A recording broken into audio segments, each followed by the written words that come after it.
The rich fragrance of truffle mushroom oil drifted through the air, weaving itself with the scent of perfectly seared beef, aged wine, and the unspoken tension between power and money. My back ached after 8 hours of standing, the 3-centimeter heels tightening around every step I took, while my arm balanced 3 plates of Italian pasta, as if I had been doing it all my life. I walked past tables full of men who had never once looked me in the eye, men who could spend a week's worth of my salary on a single dinner without the slightest flicker of concern. I was invisible here, nothing more than a shadow in a black uniform moving between white-clothed tables. But tonight, everything would be different. Tonight was the night the man everyone feared would walk through those doors. And in a reckless heartbeat, I would throw myself into the storm that would rewrite everything I thought I knew about safety, about power, and about the price one pays for a choice made purely on instinct. My name is Claire Bennett, 27 years old, once a nursing student at Queens Community College, until my father was diagnosed with end-stage heart failure. I left school and became a waitress at Roselli's, an upscale Italian restaurant in Midtown Manhattan, where a single plate of pasta cost as much as 3 days of my rent. Inside the restaurant, warm golden light reflected on delicate wine glasses, velvet chairs in the color of aged wine lined the room, and the black marble floor shimmered softly like a silent ball held by the city's wealthy. The light clink of silverware on porcelain, the low hum of conversation, and the gentle jazz drifting from the hidden ceiling speakers blended into a glamorous symphony in which I existed only as a faint backdrop. I had grown accustomed to being unnoticed, neither by customers nor by the management. They called me when they needed something, but none of them remembered my name. I learned to move like a shadow, avoiding direct stares, smiling just enough to earn a tip, but never enough to be misunderstood. It was a Tuesday, not too busy, but steady.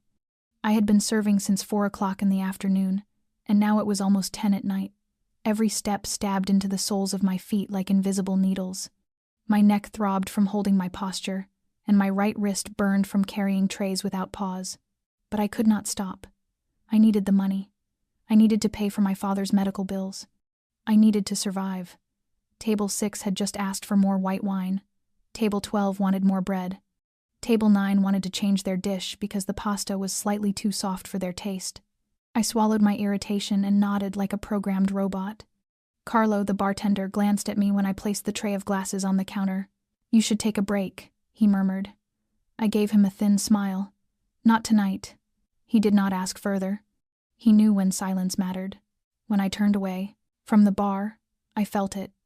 A small shiver in the air, like a current passing through the room. It was as if the entire restaurant had shifted its frequency, staff standing straighter, customers speaking more quietly, and something, or someone, drawing near. I did not yet know what awaited us, but my instincts, the same ones that had carried me through years of instability, began to ring with a faint but persistent alarm. Tonight was not like other nights. Tonight, something would happen, and somehow, I would be at the center of it. If you can sense the tightening breath inside Roselli's, and the quickening beat of my heart each time the doors gently open, please subscribe to our channel, hit like, and share this video so you never miss any turn of this story. And where are you watching from? Which city or country? Leave a comment below so I can see how far the journey of Claire Bennett and the shadow of Adrian Russo has reached across this vast world. I was wiping the water stains off. Table 14 when Marco, the night shift manager, swept past my shoulder like a cold wind. "Claire," he said, voice low and tense. "Corner table, number 16. Prepare it now. Russo is coming." I looked up, confused. "Who?" Marco spun around, staring at me as if I had asked what color the sky was. "Adrian Russo," he pronounced each word. "The boss. And he will be sitting in your section this time." The air around me thickened instantly. Adrian Russo was the name no one said aloud inside the restaurant, the man no employee had ever served directly, the ghost owner who appeared only on rare nights after closing. They said he owned the entire Roselli's empire, from this restaurant to a chain of hotels, casinos, and well-known companies across New York. Some claimed he had once been a lawyer, others whispered he was Mafia. But whichever version was true, everyone agreed on one thing. If you left a bad impression on Adrian Russo, you should update your will. Marco knocked a glass out of my hand, spilling water onto the table.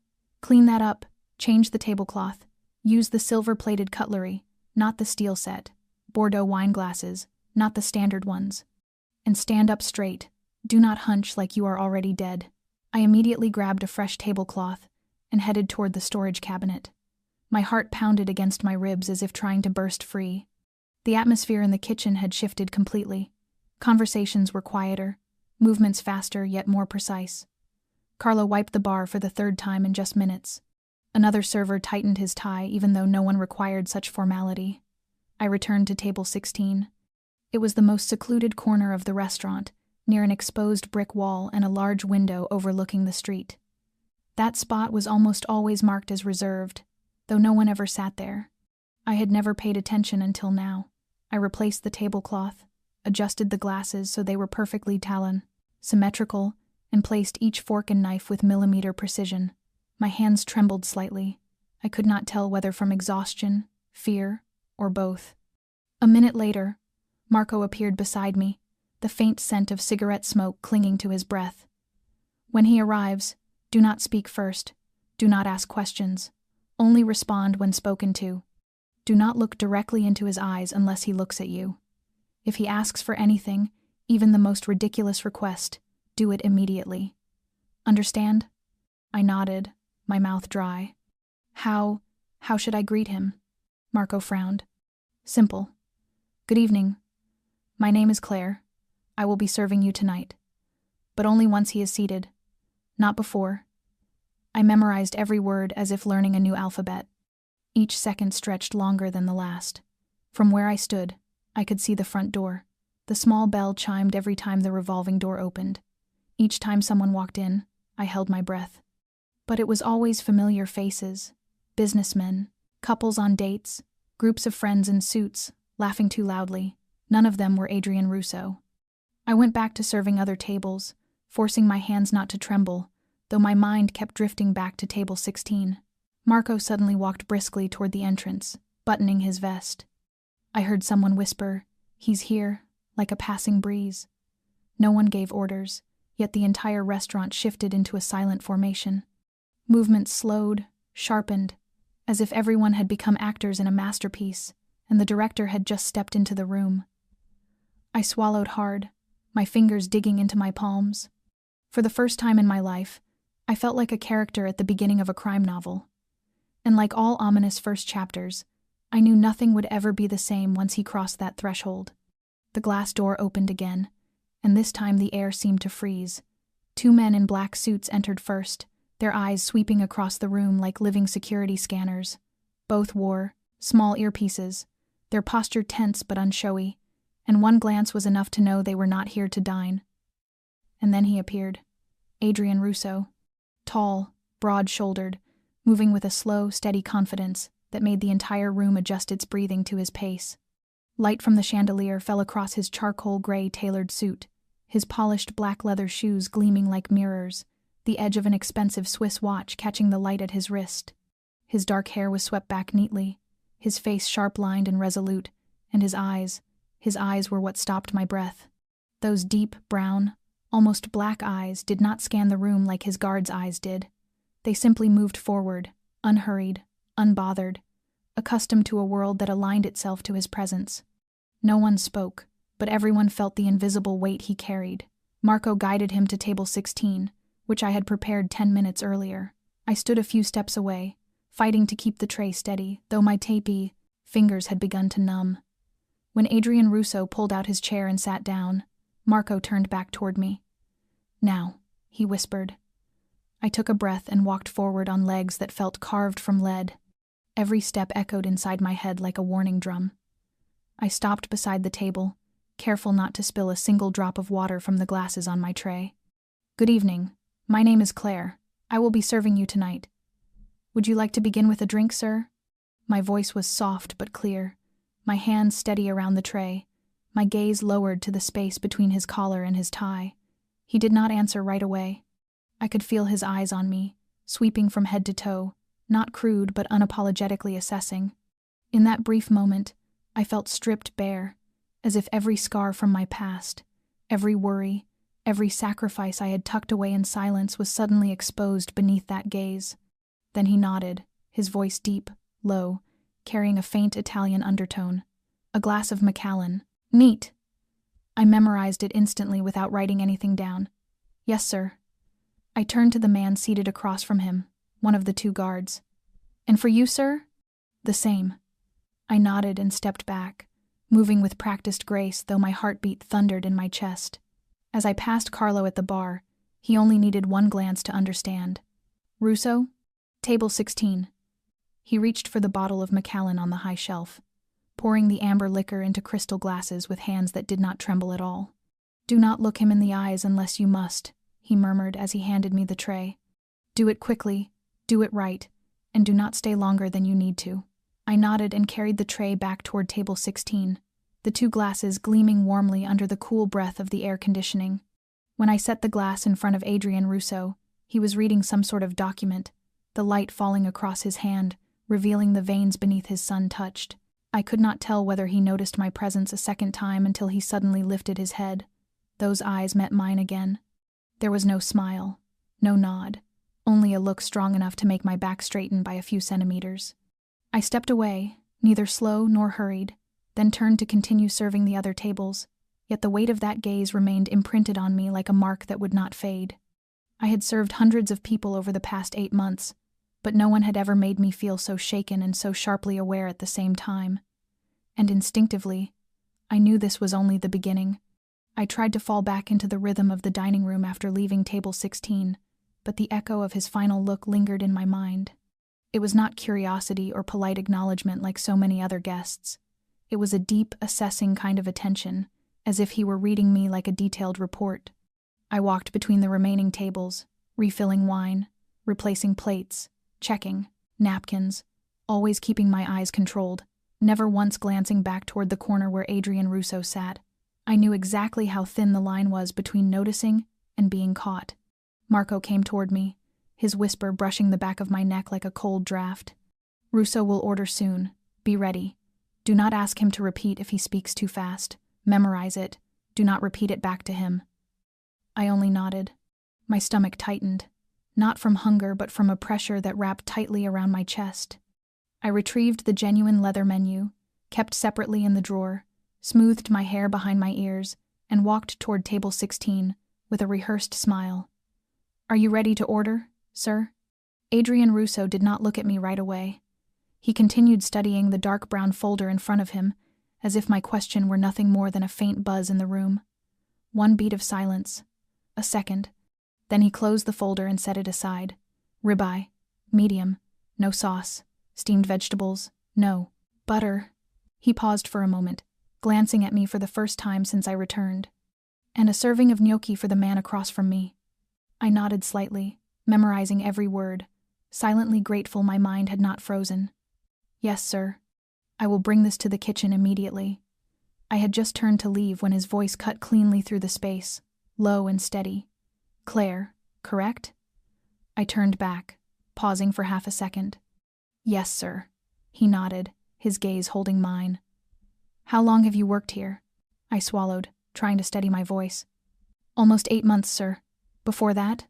I was studying nursing, but had to stop because of family matters. I had no idea why I answered so honestly, foolishly so, but under that gaze, I could not form a single lie. He showed no reaction, only nodded once before returning to his drink, as if his question had been nothing more than a reflex test I had barely passed. I returned to the counter and sent the order into the kitchen, my hands still cold. Carlo shot me a questioning look, raising a brow. I simply shook my head. No word could describe what it felt like to stand in front of a man like Adrian Russo.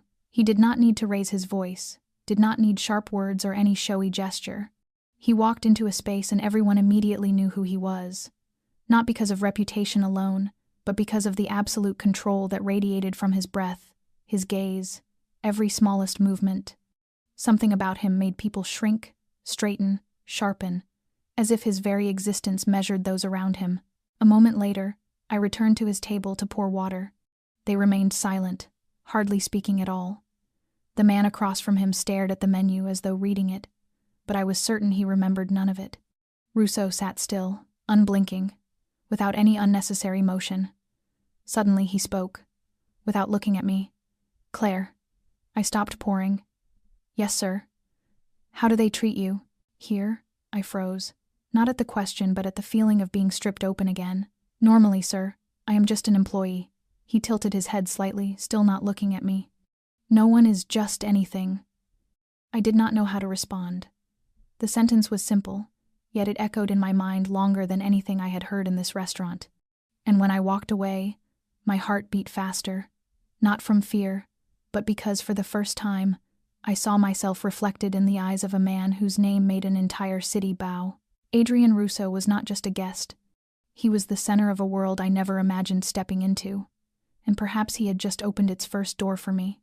I walked away from table 16 with my pulse still pounding, trying to shake off the invisible weight of our brief conversation, but the restaurant had not returned to normal. It felt like a lake surface stretched tight beneath an approaching wind. I could see it in the way Carlo wiped the bar for the 5th time in less than 10 minutes, in the way Marco lingered near the entrance longer than usual, eyes fixed on the street. I was no stranger to tension. Living with a father with heart disease meant every cough in the night could jolt you awake, ready to call for help. But this feeling was different. It did not come from inside but from outside, as though everything around us was tightening in anticipation of a loud crack. I carried a tray of food to table 8, trying to keep my hands steady even as sweat gathered in my palms.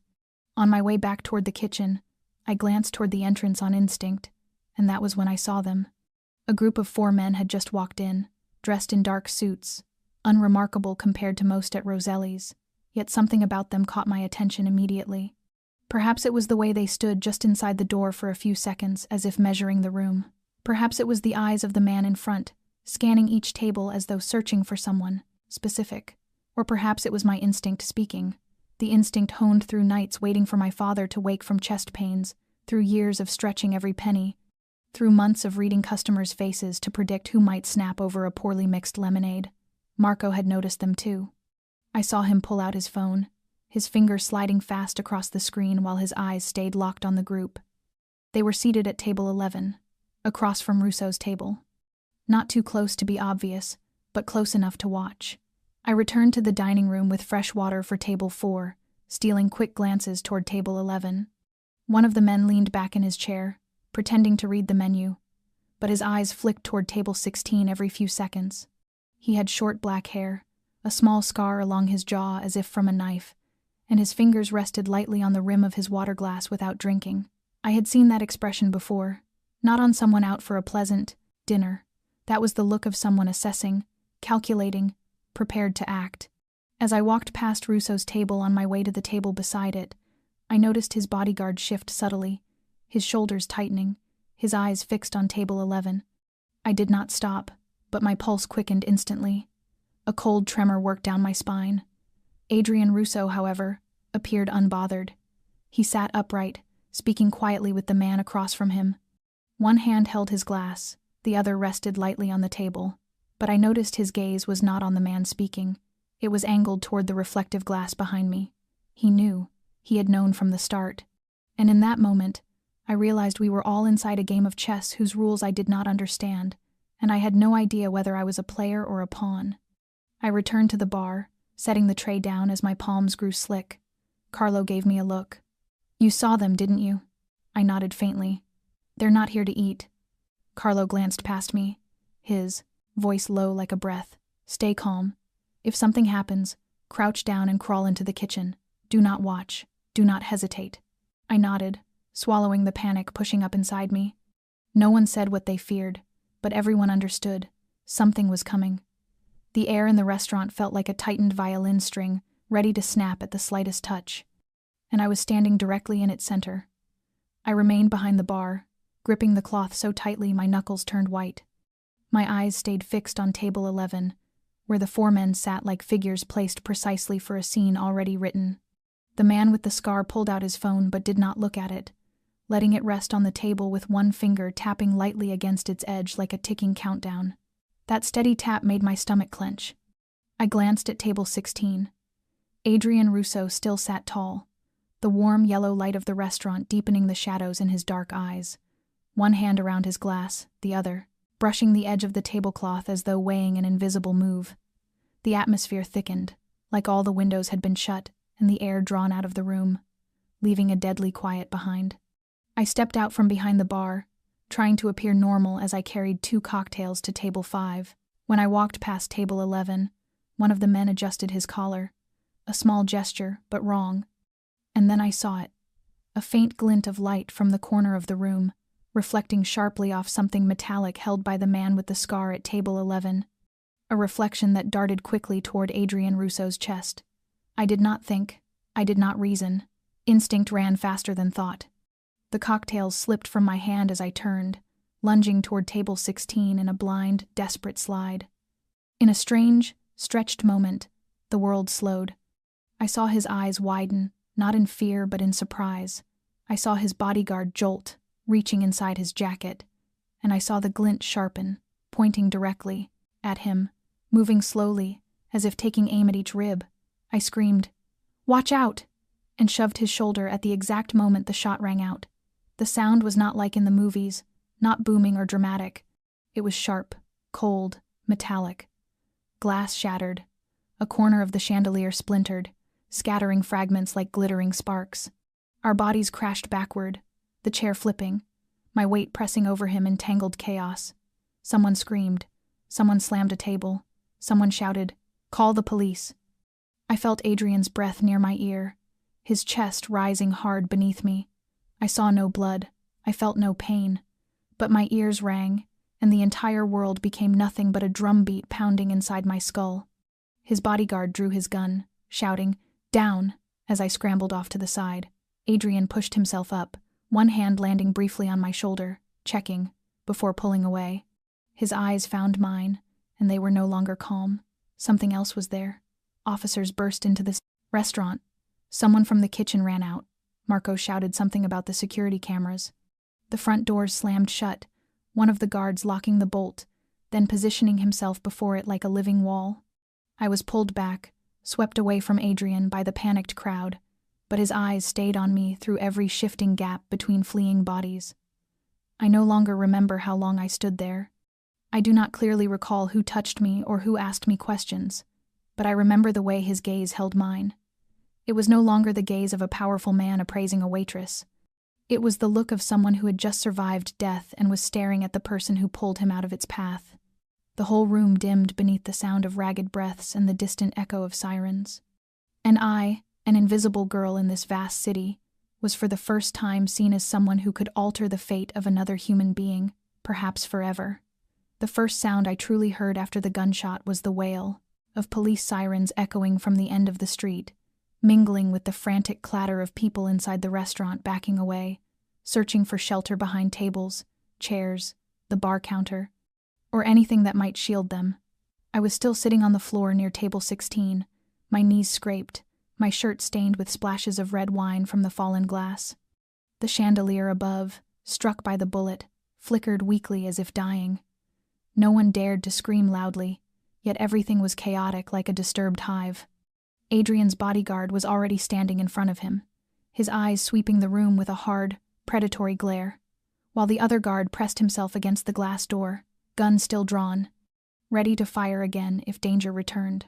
Marco stood in the center aisle with his hands raised, shouting for everyone to stay still, but he could control almost nothing. When the glass door burst open again, beams of flashlights cut through the dimness along with sharp commands. "Police, do not move."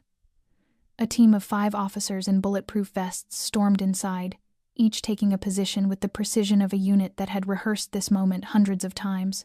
One shouted, "Drop your weapons, hands up," and within seconds, both of Adrian's guards were surrounded. They did not resist, nor did they appear submissive.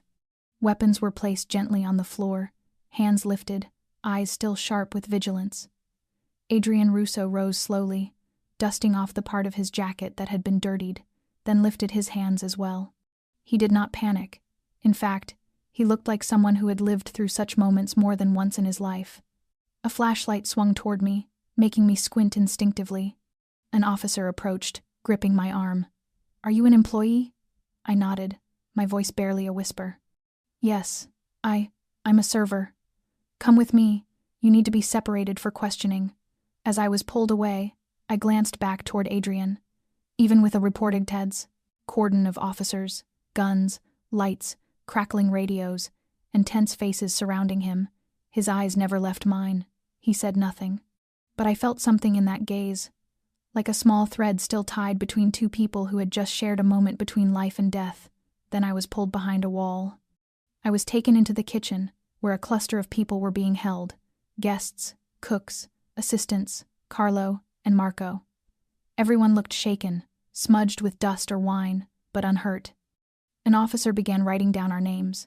I sat trembling beside the refrigerator, my heart pounding wildly. Sweat spread down my spine as if I had run a marathon. A female officer approached, handing me a bottle of water and a cold cloth. "You're Claire, right?" I nodded. "Did you see who fired the shot?" I shook my head. "No, I just saw the laser light. I think it was a scope." Then I pushed him down, and the gun went off. "I don't know anything else," she wrote quickly, then placed a positive, gentle hand on my shoulder. "You did the right thing. You saved him. But you need to stay calm and cooperate. We're handling everything." I wanted to ask where Adrian was, what would happen next, but my throat tightened. An hour passed in that cold kitchen. Outside, police worked steadily, pulling footage from cameras, putting up barricades, questioning everyone. I saw Carlo taken out first, then Marco. I still was not released. And I did not see Adrian anywhere. When I quietly asked a young officer passing by, he only said, "He's being held separately for investigation. You can't see him right now." I sat there with my arms wrapped around myself, a coldness creeping from my spine up to my neck. Everything had happened too fast. But one thing was certain. The moment I threw myself toward him, I had stepped out of my old world. And now, whether I wanted it or not, I had entered a place where the rules were no longer the same. I was released from the holding area nearly 3 hours later, after police confirmed my statement matched the security footage. By then, the night outside was deep, New York still bright but cold in a way that seeped through the thin coat I wore. I had barely stepped out the side door of Roselli's when I saw a man in a black suit leaning against a gray sedan parked by the curb. He said nothing, just opened the back door and nodded for me to get in. I hesitated, but before I could ask anything, a familiar voice spoke from the back seat, low and steady as if the gunshot hours earlier had never happened. "Claire, get in." I stepped inside, and the door closed behind me with a firm finality, like the end of one chapter and the beginning of something entirely different. Adrian Russo sat there, his jacket changed, his shirt clean, his face carrying no expression except that same deep, sharp gaze from the first moment I saw him. The car rolled slowly into the quiet street. I did not know where it was going, but I was not afraid. I only felt tired, numb, and overwhelmed by things I had no name for. "Are you all right?" His voice was gentler than I expected. I nodded, whispering yes. He watched me for a moment, then said, "You saved my life." The words fell softly, but inside the car they carried the weight of a long, heavy exhale. "I did not think," I murmured. "I just saw the red dot. I don't know what made me move like that." He was silent for a moment, then turned to the window. Some actions require no thought. They happen because instinct demands it, and instinct can be worth more than all calculations. I said nothing. The car turned onto a quiet street lined with warm yellow streetlights that stretched like threads guiding the way forward. After a few minutes, he turned back to me. "Claire, I do not believe in coincidence. You were not randomly assigned the night shift. You did not accidentally notice that light. You did not react by chance." I lifted my gaze, meeting his eyes. He was studying me, not like a customer studies a server, but like a man analyzing someone who might alter the course of his life. I had no idea what to say. I just did not want anyone to be killed in front of me, and if I could stop it, I would. He nodded once. "That is why I owe you. A debt not everyone can bear." My back tensed. "I did not do this to ask anything from you. I know," he said, cutting me off. "But people like me, Claire, we never leave debts unpaid. Not because of morality. Because of the rules of the game." The car stopped in front of a tall building, and the driver stepped out to open my door. But Adrian placed a hand on my shoulder before I exited. "I have arranged for someone to take you home. But if you need anything, anytime, call this number," He pulled a black card from his jacket pocket, printed with a single phone number, no name, no title. I took it, my hand trembling slightly. "Thank you," he did, not respond, only nodded and watched me step out. I walked into the building one I could not even name through a marble hallway that felt cold and endless, my mind tangled and heavy. I knew tonight would change everything, but not in which direction. Only one thing was certain. He was not the kind of man you saved and then simply walked away from. And the debt he spoke of, even though I did not ask for it, had already marked my life in a way that could not be undone. The next morning, when I woke, sunlight had already cut through the curtains, casting long stripes across the floor like slow, deliberate slices of time. My small apartment was strangely quiet, as if the world itself was offering me a place to rest after the previous night's shock. I had not slept deeply. I did not even remember when I finally drifted off. My mind still held the image of the red dot on his suit, the look in Adrian Russo's eyes inside that dark car, and the final words he spoke, words that carved cleanly into my reality. A debt not everyone can bear. I brewed a cup of coffee but could not drink it, standing at the window looking out at the empty street and trying to breathe evenly, my body feeling as if it had never truly left the night before. My phone buzzed. A message from Marco, short and brusque. "Come to Roselli's at 11. No explanation. No question asking if I was all right. I arrived on time, walking along the familiar sidewalk, my heartbeat thudding despite the bright sun and the city buzzing around me. The restaurant's exterior looked spotless, polished, as if nothing had happened. But inside, the atmosphere had shifted. No customers, staff speaking more quietly, lights dimmer, as though even the brick walls and wooden tables were trying not to disturb the echoes of the night before. Marco waited at the host stand, hands in his pockets, face tight like a rope pulled too hard. He did not say hello, only motioned for me to follow. We walked down the corridor, toward the administrative area behind the kitchen, a place I rarely entered. The small office held a wooden desk, filing cabinets, and no windows, lit only by a single silent overhead bulb. Marco sat and gestured for me to sit as well. He slid a thick, cream-colored envelope toward me, unmarked. "Compensation," he said, his voice firm. No hesitation. I stared at the envelope, then at him. "I don't understand." He folded his arms. "Orders from above. You're being given time off. Not fired, just removed temporarily, to avoid attention. There are too many rumors. I'm just a server. I didn't do anything wrong." My voice was higher than usual, but steady. Marco looked at me a moment longer, as if something he wanted to say caught behind his teeth. "Last night, you know, not everyone survives being near Adrian Russo during an attack. Some people are saying you're an insider. Some think the whole thing was staged." I let out a small, bitter laugh. "Do you believe that?" He did not answer. He only pushed the envelope closer. "You should take some time off. This will cover 2 months.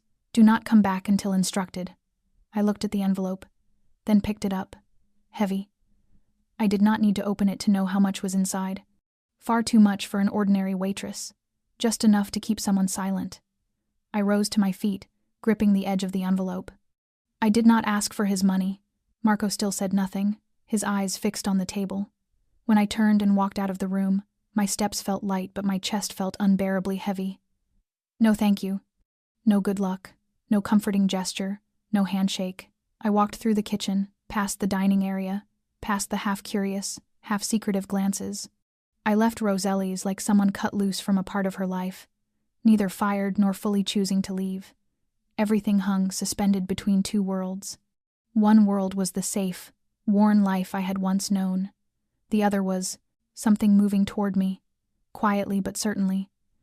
And between those 2 worlds, I stood as someone who had been paid to stay silent, but who was no longer sure how long that silence could hold. I spent the rest of the afternoon walking slowly along familiar streets, the unopened envelope clenched in my hand. The late-season sunlight slid across bare branches, glinting against high-rise windows like mirrors reflecting a world I was drifting away from. I stopped at a small cafe on a Brooklyn corner where no one knew my name, sat by the window, and ordered a black coffee with no sugar. I still did not know what to do with everything that had happened, but I knew that nothing would return to what it once was. I was watching people pass outside when a woman entered, her heels striking firm, deliberate beats against the wooden floor. She did not look around, She did not need to. Her eyes moved straight to me as if she had known my exact location before stepping inside. She wore a long, camel coat, her brown hair tied neatly back, her face the kind of perfect beauty that made people stare but afraid to stare too long. She stopped at my table, did not smile. "Claire, right." I nodded softly. "Yes." She pulled out the chair and sat across from me as if this meeting had been scheduled. No introduction, no handshake. Just cool eyes and a voice as flat as glass. "I am Evelyn. I will get straight to the point because I believe you do not want to waste time either. I know about that night. I know you saved Adrian. And I know he owes you a debt." My fingers tightened around the cooling cup. "I did not ask for anything. I only did what I felt I had to do." Evelyn tilted her head, her gaze unblinking. "Perhaps. But Adrian does not owe anyone without consequences. He is the kind of man who repays debt on his terms. You need to understand that." I inhaled deeply, my lungs tightening. "So you came to warn me?" Evelyn gave a small, humorless smile. "I came to remind you that Adrian is not someone every woman should walk toward. He has his own world, a world not meant for someone like you." I looked at her, truly looked at her for the first time. Beneath her flawless exterior was a buried exhaustion, as if she had traded far too much to stand where she stood, and was now clinging to it with everything she had left. "You do not have to worry. I have no intention of stepping into that world. I just want to work, live quietly, live a normal life." Evelyn's lips curved slightly, but her gaze never left mine. "Normal is no longer an option after you sat at the same table as Adrian Russo when the gun went off. You should walk away before everything becomes more complicated." I said nothing. Her words were soft but carried the weight of a warning. Evelyn stood, smoothing her coat, leaving a small card on the table. Nothing but a name and a phone number. "If you are wise, you will never need to call this number." Then she walked away, her heels tapping like measured strokes of fate, leaving the cafe without a backward glance. I stayed a while longer, staring at the card as if it had carved a thin but deep cut into a life already full of wounds that had barely begun to heal. I knew I should not be afraid, but I also knew that after today, I had stepped one pace deeper into a place where each step left a mark that could not be erased. And women like Evelyn did not appear simply to talk. I had not planned to call, at least not so soon, but for the 3 days after meeting Evelyn, I could not sleep more than 2 hours each night. My mind felt like a cord pulled to its breaking point, ready to snap at any moment. Every time I closed my eyes, I saw the red dot, the gunshot, the look in Adrian's eyes right before I lunged. I saw Marco, the envelope, Evelyn's voice cutting like wind over a blade. Nothing around me felt quiet anymore. Even when no one spoke of me, the silence itself was too perfect, too uneasy. So on a cold night with wind scraping against my apartment window, I picked up the black card and dialed the number without stopping to think. A man's voice answered after 3 rings, offering no introduction and asking no questions. I said my name. He responded with only one sentence. "Wait 10 minutes." Exactly 12 minutes later, a black SUV stopped in front of my building. The driver said nothing except a nod. I stepped inside without asking where we were going, because some part of me already knew. The estate sat on the outskirts, nearly an hour from Manhattan. The iron gates opened soundlessly, the path covered in dry leaves, small lights lining the drive like a trail into another world entirely. When the car stopped at the entrance, Adrian was already standing there. He wore no suit, no tie. A black turtleneck that traced the lines of his frame, his hair slicked back with a few strands falling loose across his forehead. He watched me step out, not smiling, but without the icy look of our first meeting. I walked toward him, unsure how to begin. He tilted his head, motioning for me to follow. Inside, the house was unexpectedly warm. The scent of oak and leather blended with the soft trace of tea drifting from the kitchen. The walls held black and white art, abstract but not cold. I had not imagined someone like him living in a place with soft light and warm floors. We sat in the living room, the fireplace crackling gently, and for several minutes neither of us spoke. I thought I should thank him for sending the car, but he was the one who spoke first. "I heard Evelyn met with you." I nodded, staring down at the cup of tea he had handed me. The scent of orange and cinnamon rose gently. "She cares for me in her own way. Evelyn is an attorney, and she helped me build this empire from nothing. She has seen too many innocent people crushed when they tried to step into our world. She met with you not out of jealousy, but because she believes the best way. To keep you alive is to scare you away. That is her job, to eliminate every weakness around me. But she does not speak for me. I was not sure what he meant, but the look he gave me did not feel like casual conversation. I lifted my eyes, frowning slightly. I do not want to interfere in your life. I just do not understand why this has not ended yet. I did my part. I do not want to be involved anymore. Adrian nodded slowly, as if he understood the fear tangled inside my voice. Claire, I know you are not someone who seeks trouble, but trouble found you. And I cannot pretend that what you did holds no meaning.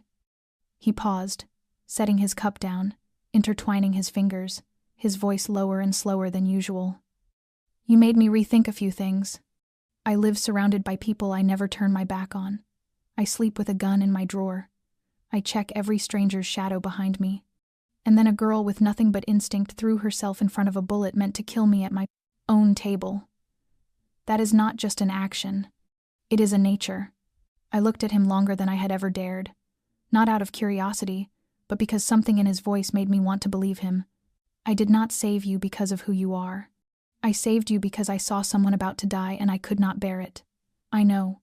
And that is exactly why you are different. He looked at me then, and for the first time since I stepped into his home, I saw something soft in his expression. No defenses, no calculations, only the presence of a man who had lived inside violence yet was suddenly aware that some things in this world existed beyond his control. He stood and walked to the window overlooking the garden. When he turned back, the firelight flickered across his features, and I heard him speak, almost in a whisper. If you stay a little longer, I will feel at ease, not because of debt, but because I am not ready for you to leave. My heart beat harder. I knew this was no longer about obligation, and even though neither of us said it aloud, I understood that this moment was the beginning of something from which neither of us could turn back. The next morning, I left my apartment earlier than usual, without telling anyone and without checking my phone. All through the night, I had felt as if someone were watching me, not in an obvious way, but like a quiet, persistent presence, a nameless shadow at the back of my neck every time I looked in the mirror. Every step in the hallway, the sound of the lock turning, the roar of a motorcycle down on the street, all of it made me flinch. But this morning, I had a reason to step out of that whirlpool of chaos. I was going to visit my father. He lived in a small nursing home outside Queens, where the trees were planted in neat rows, and the air always carried the faint scent of disinfectant and mild, soapy fragrance.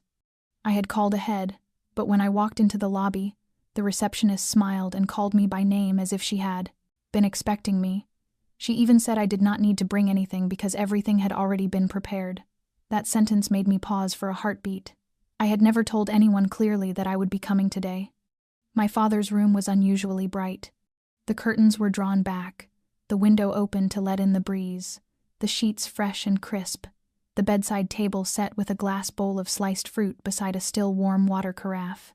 On the corner sofa lay a new knitted cardigan in deep moss green, exactly the kind he liked, but one I had never bought. My father was sitting and reading the paper, his aging but sharp eyes lifting when he saw me, a gentle smile spreading across his face. "Claire, you are early today." His voice sounded lighter than usual, and I noticed a healthier color in his cheeks. I went to him, kissed his forehead, and sat down by his bed. "How are you feeling, Dad?" He nodded and smiled. "These past few days have been very good. Everything is being taken care of carefully. The doctor stops by more often. There is someone who changes my medication schedule and checks my blood pressure every morning." I froze slightly. Everything was too precise, too timely, too much like it had been planned. I let my gaze move around the room, landing on the medicine cabinet, now organized with machine-printed labels instead of the head nurse's familiar handwriting. This change had not come from the facility. I knew every inch of this room, every old scratch on the armchair, every newspaper clipping he saved for crossword puzzles. But today, something had been altered, refined, perfected in a way that felt deliberate. I stood and walked to the window. Down in the courtyard, I saw a man in a black coat leaning against a tree, phone pressed to his ear, but eyes fixed on the building. He did not fidget. He did not pretend not to watch. I recognized that posture. I had seen it in the bodyguard's stare on the night of the shooting. I turned back to my father, forcing my voice to stay even. "Has anyone new been by, Dad?" He smiled and smoothed the edge of his newspaper. "There is a woman who says she is new staff here, rather pleasant, and some people who occasionally ask about my health, without saying who sent them. But I do not mind, because thanks to them everything has been much better." I nodded lightly and sat back down, but inside me something restless began to rise. It was not exactly fear, and not quite anger, but a clear awareness that I no longer controlled the line between protection and surveillance. Adrian had done what I had never dared to hope for. He had made sure my father was receiving the best care. But what was the price of this perfection? And what happened when I was no longer the person to whom he owed a debt? I left the home around noon, my heart full of conflict. In the courtyard, the man in the black coat was gone, but I could still feel the chill of his gaze clinging to my steps.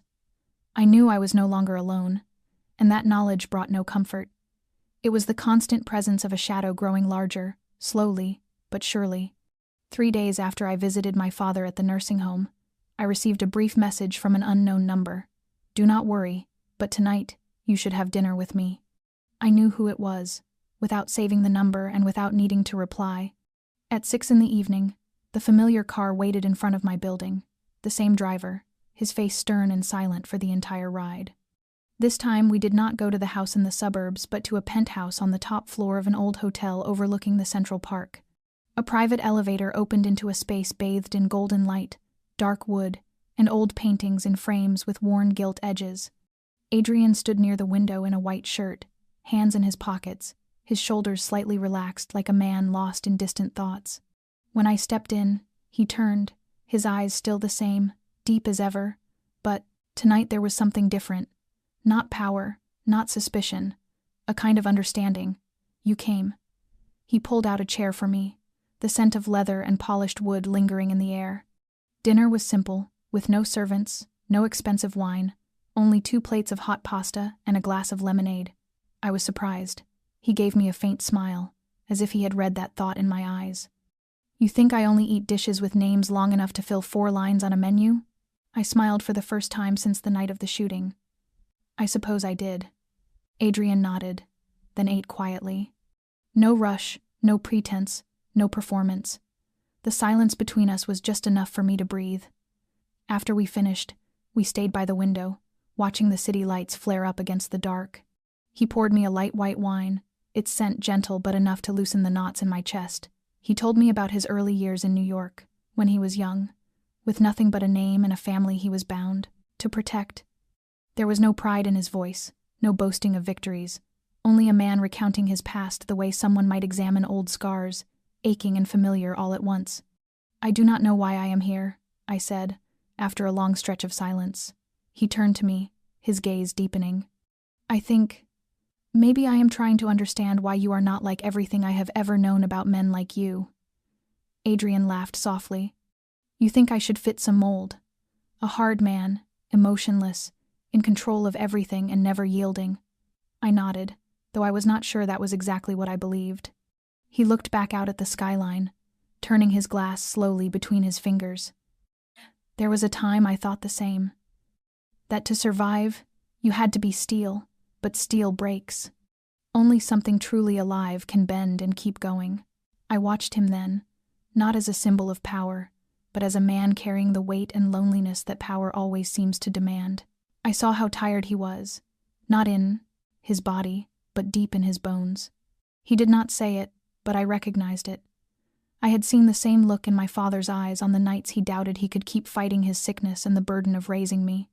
And I thought that perhaps it was this, more than any sense of gratitude for the way he had repaid his debt, that drew me toward Adrian in the first place.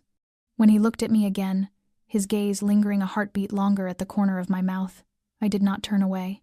I let my own eyes hold onto the flicker of feeling that had surfaced, unhidden, and I saw it mirrored in him, a quiet tenderness with no name, not obvious, but real enough to make my heart skip. By the time he sent me home, the night was deep. The city outside was still loud, but inside the car there was only silence, and the soft sweep of yellow streetlights sliding across his profile as we passed block after block. When I stepped out, he did not tell me to stay in touch, did not make promises. He only placed his hand on my shoulder for a brief second, but it was enough for me to feel the warmth of his palm through the thin fabric of my coat.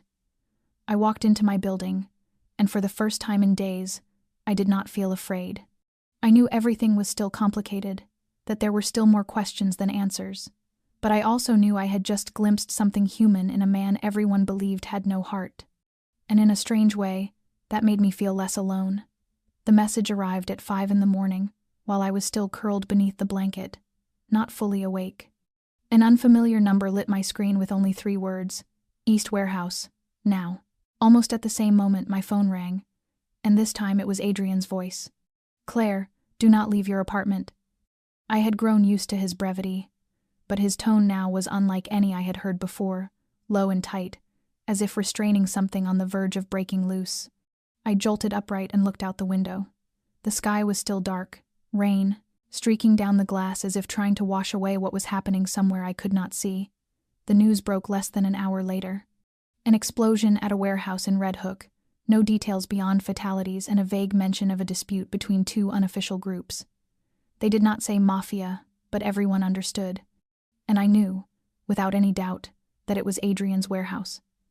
I did not call back, did not ask anything. I simply waited in silence. 3 hours later, one of his bodyguards came to get me. He did not say where we were going, only that Adrian wanted to see me. I was taken to an old building that had once been a factory, now turned into a secondary headquarters I had never known existed. There were no gleaming lights, no luxurious interiors, only red brick walls, concrete floors, and the faint lingering smell of cigarette smoke in the air.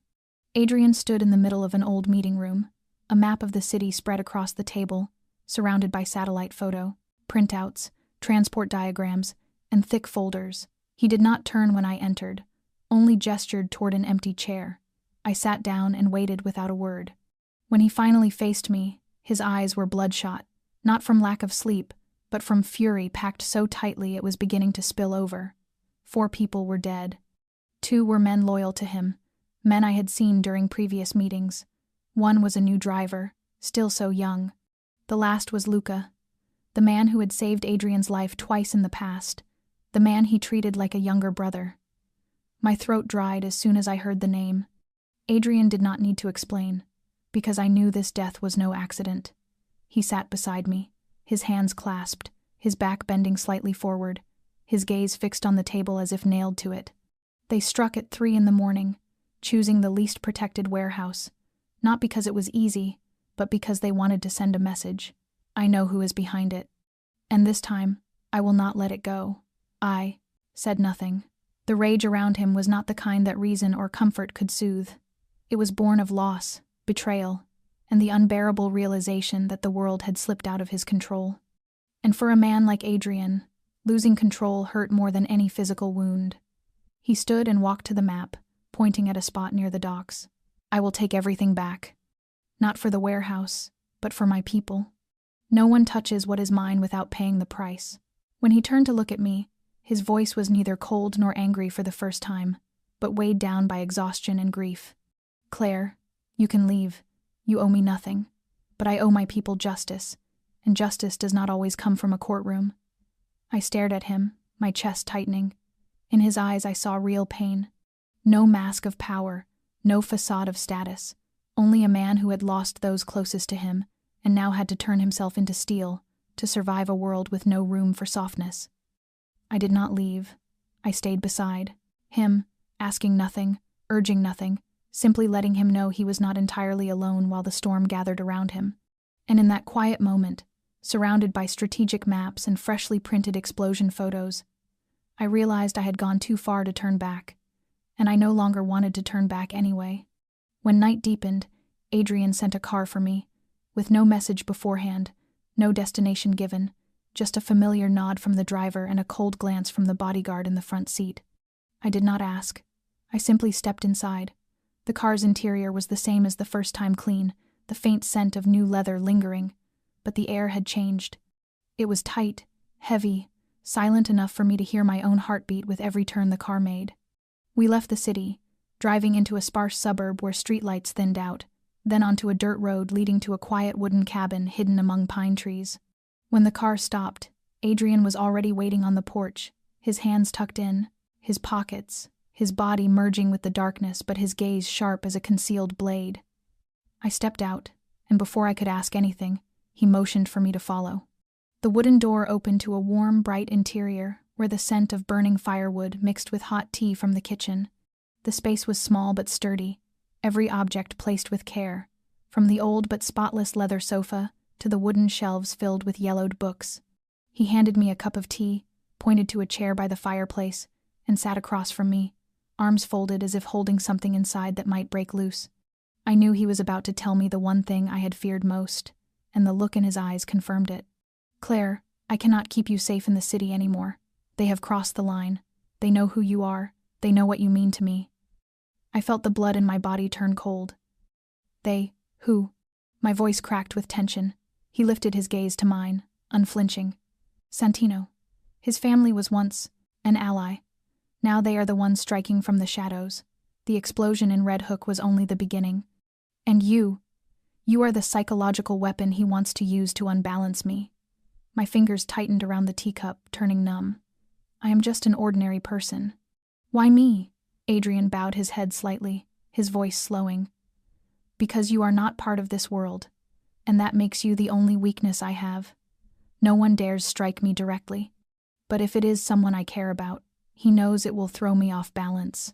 I stood frozen, the ground shifting under me. Everything I had thought was coincidence, everything I had brushed off as chance, now aligned into a map I had unknowingly walked straight into. I lifted my eyes to him. "So that is why I was brought here," he nodded. "This place is known by only 3 people. You will stay here for a while. There is food, security, and no one can trace you." I inhaled deeply to steady my voice. "And you?" He stood, walked to the window, and stared into the dense darkness swallowing the forest. "I will meet Santino, end this, one way or another." His shoulders tensed, his back straightening like a wall of stone.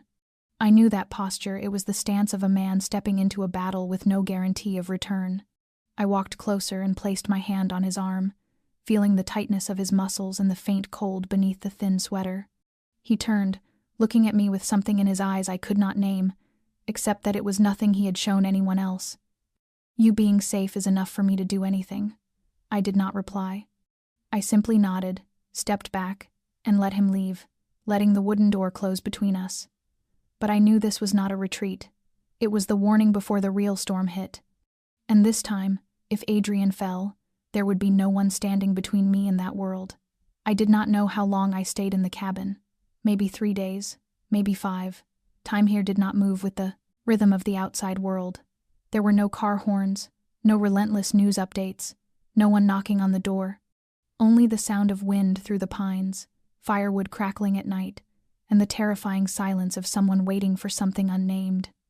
Adrian did not call, did not text, did not leave a promise he would return, but I knew he would, because he was not the kind of man who left without cleaning up the aftermath.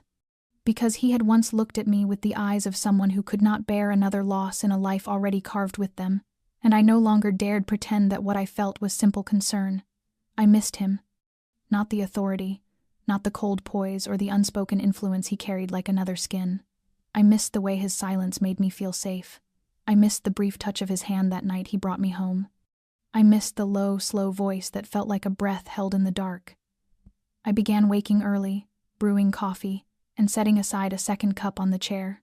Across from me, even though I knew no one would sit there, I wandered the cabin, then returned to pick up the book he had left open, curious for the first time about what could hold the attention of a man like him.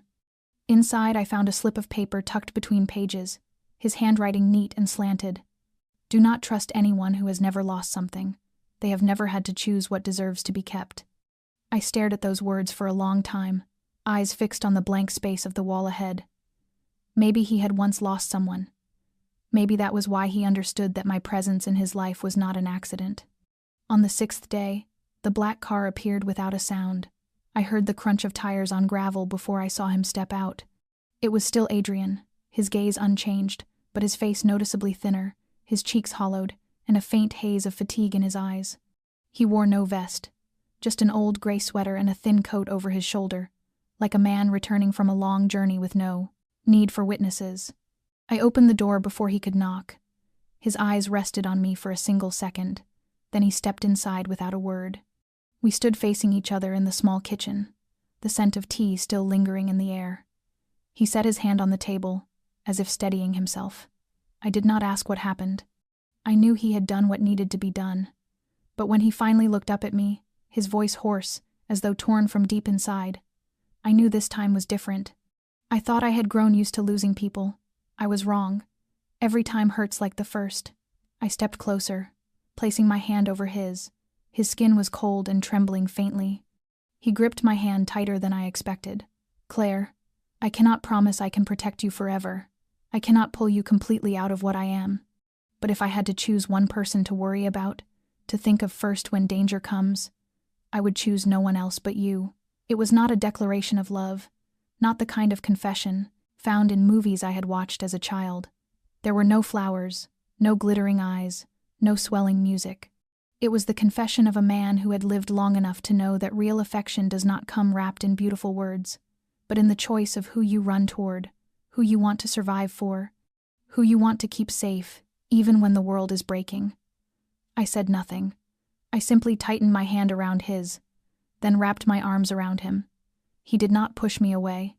His body tensed at first, as if unfamiliar with such closeness, then slowly eased, as if he had been waiting for this longer than either of us admitted. Behind us, the fire crackled, its glow flickering across the walls, stretching our shadows long and thin like quiet memories. And in that moment, I stopped denying it. I was bound to him, not by debt, not by blood, but because I had placed my heart in the hands of a man the world called dangerous, yet to me, he was the only place I felt truly alive. I woke up when the sky was still a muted gray, the light outside the window soft and blurred like a veil of mist draped over the lines of the pine trees. The house was silent, no warmth drifting from the kitchen, no familiar footsteps of Adrian moving through the living room. My heart tightened when I realized his coat was no longer draped over the chair as it usually was, and the coffee cup he always left beside his book was gone. On the table lay a folded piece of paper, the handwriting sharp, neat, and painfully brief. "I have to go. Stay put. Do not call." I sat motionless for a long time, the paper trembling in my hand before I let it fall back onto the table, the way one releases something they are no longer strong enough to hold. I knew he would leave. I knew the embrace from the night before would not be enough to make him turn away from what he believed he had to do. But I still hoped. I still wished he would choose to stay, just once, to choose safety instead of justice, because this time, he was not only avenging his people, he was placing his own life on the board, and I was not certain I was strong enough to witness the cost. The house grew wider, emptier, as if his breath still lingered in the air but his presence had already dissolved into the pale morning fog. I walked through the rooms, touching the things he once touched, trying to hold on to whatever part of him still remained in this world. Last night, he told me that if there was anyone worth risking himself over, anyone who occupied his thoughts first when danger came, it was me. And now he had vanished into the dark again, carrying my heart with him and denying me the chance to follow. I made coffee, only one cup, then poured it out because I could not drink it.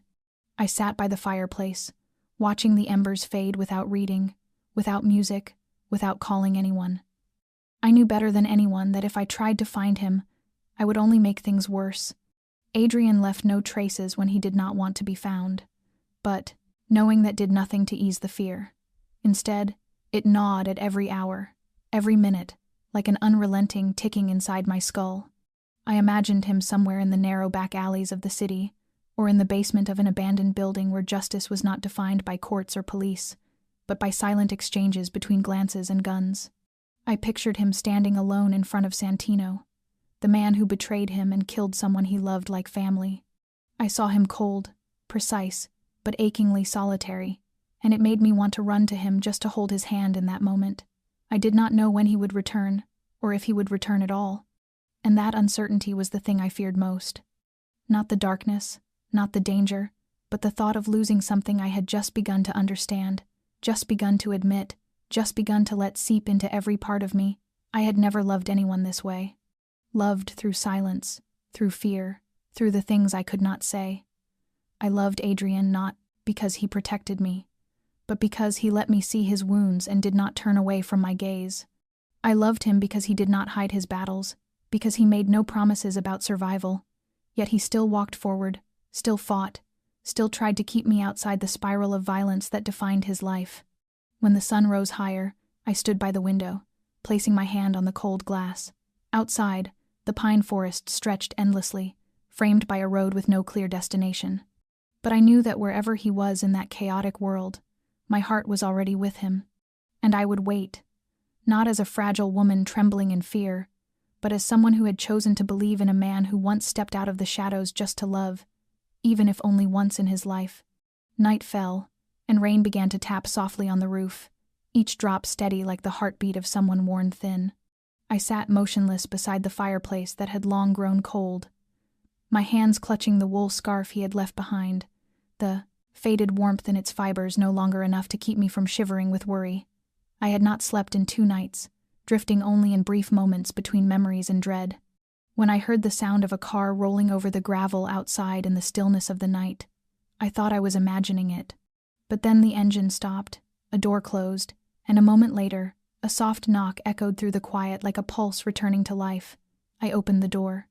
Adrian stood there, drenched, his face pale, his coat soaked in rain, and a long scratch running down his left cheek. The look in his eyes was nothing like before, not control, not power. It was something painfully human, fragile even, as if he was asking permission to step not only into this house, but into the world I had been quietly keeping warm for him. I stepped back wordlessly. He entered, standing still on the mat, his shoulders heavy, his gaze filled with the weight of whatever he had just endured. He did not need to tell me. I knew. Blood had been spilled, decisions made that could never be undone. I handed him a dry towel, my fingers trembling when they brushed his cold arm. He lowered himself into a seat, removing his coat with slow movements, as though each muscle objected. I rekindled the fire, its warm glow lighting his face and revealing new lines that had not been there before. I sat beside him, and when he spoke, his voice barely held together. It is done. He will not return. But the cost, I am not sure I am the same man anymore. I turned to him and saw in his eyes the shadow of choices that had no clean ending, of guilt intertwined with a grim kind of relief. I placed my hand over his, and he did not pull away. Instead, he gripped it tightly, as if trying to hold on to something slipping through him. He lifted his gaze to me, his eyes clear and unguarded. Claire, I cannot ask you to live in this world. You deserve peace, a life I cannot give. I want you to choose. If you leave, I will not stop you. I will not look for you. I will make sure you are safe, that you can start again anywhere, with anyone. He spoke like a man preparing to lose someone he cared for, not because he wanted to, but because he feared being the one who caused more pain. I sat there, my heart twisting between truth and choice. I looked at him, no longer the figure of fear or power, but a man carrying the weight of unspoken sins and returning only to utter a goodbye he could barely bear. I breathed in slowly and reached to touch the scratch on his cheek, so gently it was barely a touch. I chose long ago, Adrian. From the night I saw you walk into the restaurant, from the moment I saw the way you looked at me differently from anyone else. I do not want an ordinary life. I want a place where I know I matter. And I know that place is beside you, no matter what world waits outside. He closed his eyes for a brief second and exhaled like releasing the last storm trapped within him. When he opened them again, I saw hesitation, fear, but also something unmistakably clear. It was love, not flawless, not adorned with promises, but real enough to make me tremble. And when he took my hand, not to shield me, but to ask to walk beside me, I knew I had never chosen wrong. I did not leave. There were no hurried suitcases, no footsteps toward a different life. I stood in that small, warm kitchen, looking at the exhaustion etched onto the face of the man I had chosen to stay with. And in that quiet moment, I understood that my choice was not reckless or impulsive. It was the sum of every moment we had shared, every look, every gesture, every fear, an ounce of courage I had gathered since the first night I saw Adrian Russo walk into Roselli's. After everything, I did not want a life that was easy, but hollow. I wanted a life that felt true. And sometimes, living true means accepting risk, facing the unknown, and loving someone imperfect who is still willing to fight for the fragile good that remains inside him. In the days that followed, we did not speak much about the past. Adrian moved into the cabin, the place that was once a hiding spot now slowly becoming a beginning. He repainted the window frames, repaired the old porch, and placed a few plants he did not know the names of but knew I loved. I cooked dinner each night, simple meals, but for the first time I felt that placing a plate before someone else was an act almost sacred. Neither of us mentioned the word future, but both of us knew we were building one, piece by piece. Adrian began stepping back from the invisible meetings, gradually passing work to those he trusted, not because he had grown weaker, but because he finally had something that made him want to live longer, live differently, and I, for the first time in years, felt I belonged somewhere. I was no longer the invisible waitress, no longer the woman merely surviving shifts. I was Claire, the woman who chose to stay, who stepped into the life of a man everyone feared, but only I truly recognized as someone whose heart still beat. Life was not easy after that. There were still phone calls that came in the middle of the night, still strange glances on the street, still quiet conversations between us when we were forced to confront a future full of unanswered spaces. But within all of that, one thing never changed. It was the way Adrian held my hand when I woke from a nightmare, the way he wrapped me in a fierce embrace each time he returned from a trip whose destination I never knew, the way he looked at me with quiet gratitude whenever I told him I was still here. Love is not always gentle, and it does not always take on a shape that is easy to recognize. But if you have ever loved someone enough to step willingly into their world, even when that world is dark and dangerous, then you understand that some bonds do not need promises. They simply need two people choosing each other, every single day. Our life was peaceful, but that did not mean we allowed ourselves to be careless. Even after leaving the center of power, Adrian's old habits never vanished entirely, and I was grateful for that. Every night, before turning off the lights, he walked a slow circle through the house, checking each window latch with quiet precision. In the bedside drawer on his side, the sleek black handgun remained exactly where it always was, cold but safe, always ready though never once used again.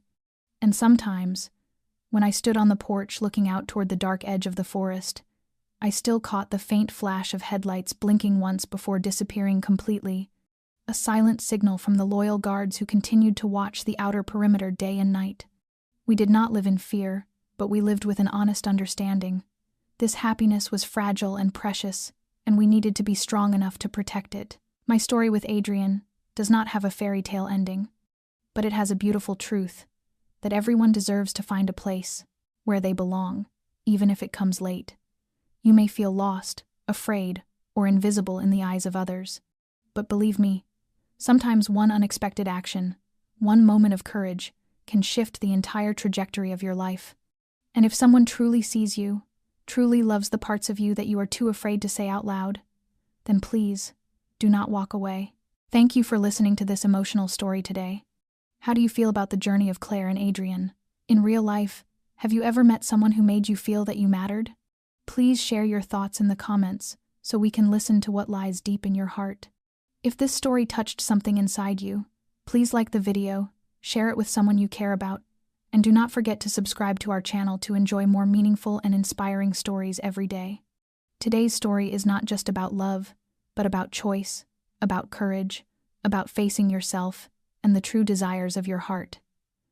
I wish all of you, watching this, a healthy life, joy, peace, and the ability to find beauty in the simplest things. Goodbye, and see you in the next video.